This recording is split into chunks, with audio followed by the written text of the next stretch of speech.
Hey, John, how are you this week? Hey, Elliot, how are you? I'm good. Looking forward to the long weekend, although not going anywhere. Some interesting stuff happening this week. Something called the Anti-Money Laundering Act of 2020 seems to have gotten a little bit of traction in the Senate. What are you hearing about that?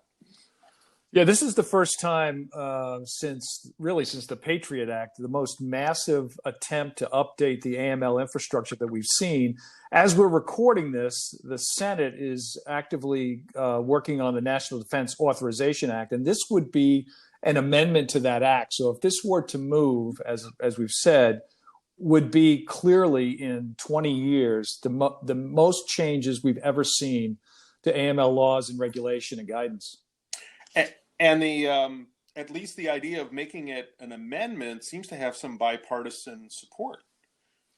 The co-chairs, or the chair and the ranking member of the Senate Banking Committee, Senator Crapo and Senator Brown, are together on this, and there's certainly bipartisan support in general. And obviously, we can't in a couple of minutes cover everything. We will do a more in-depth review of this as it moves, but having it bipartisan is a major factor.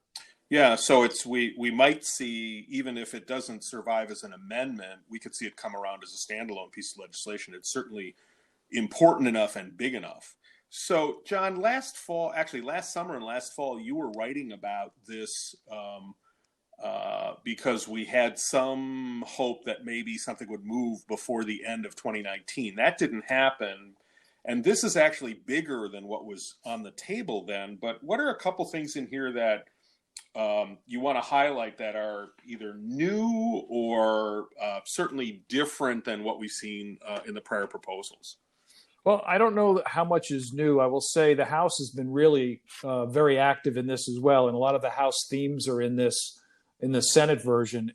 Things like information sharing, which is so essential to the financial sector, increase of feedback loops. We've always heard our community complain about the need for more feedback so they can be more proactive, and establishing priorities, focusing on the risk-focused exam themes that regulators are supposed to be doing and don't do all the time. All of that, looking at thresholds for reporting, doing studies on SARs and CTRs, how to improve that. So there's so much in here that's not only worth reviewing, but can actively help filers and those of us who are supervised and regulated in the BSA space.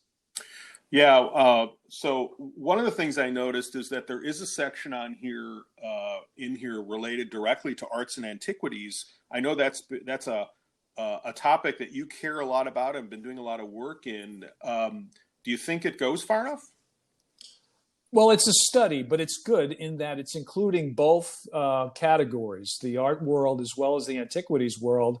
As folks know who've been following this, the Antiquities Coalition has created a financial crime task force that many of our peers and we are involved in, and we're putting out recommendations and advocacy there. This particular section asks that the FBI, the Justice Department, all law enforcement work with the private sector to come up with a report on whether or not it makes sense to apply the Bank Secrecy Act to dealers in arts and antiquities. And this is something that we think has long been necessary, but I think could result in something a very strong direction that we could have these changes after this study is completed.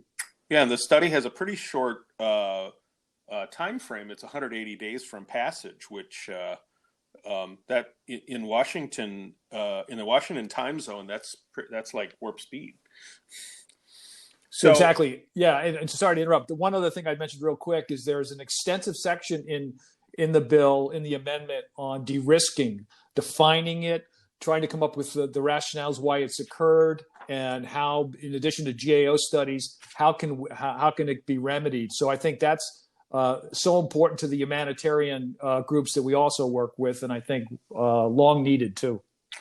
Yeah, there's also a section, not surprisingly, on creating a beneficial ownership reporting process at a very high level, because it's pretty detailed.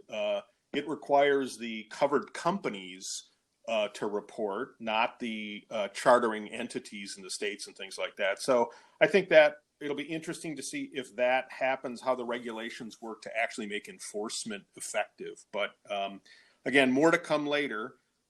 Any last words, John? No, be safe, everybody. Have a good 4th of July. We will stay on top of this and more content to come. Have a good weekend. You too.